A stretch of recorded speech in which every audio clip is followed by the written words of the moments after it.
Today, protesters turned out at the Wisconsin State Capitol for the Stand Up for Science rally. They are protesting the Trump administration's proposed funding cuts to the NIH and the state's federal research grants. New at 6, our Wisconsin State Capitol Bureau Chief Vanessa Kelson was at that rally and explains the protesters' concerns.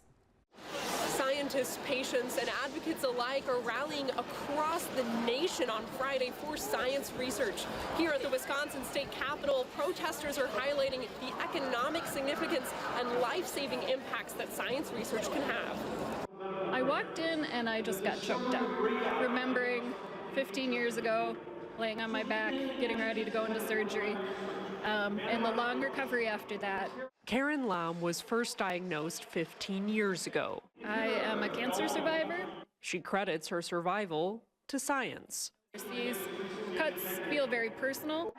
It doesn't make any sense to me from any perspective, human or financial or moral. The National Institutes of Health funding is the primary federal funding source for medical research in the country. We all have to believe in science.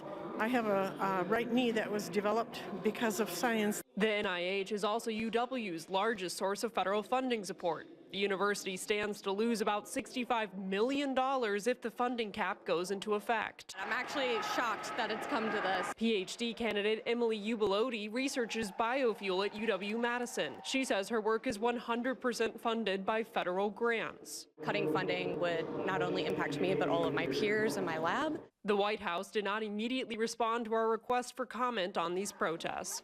From the Wisconsin State Capitol, Vanessa Kelson.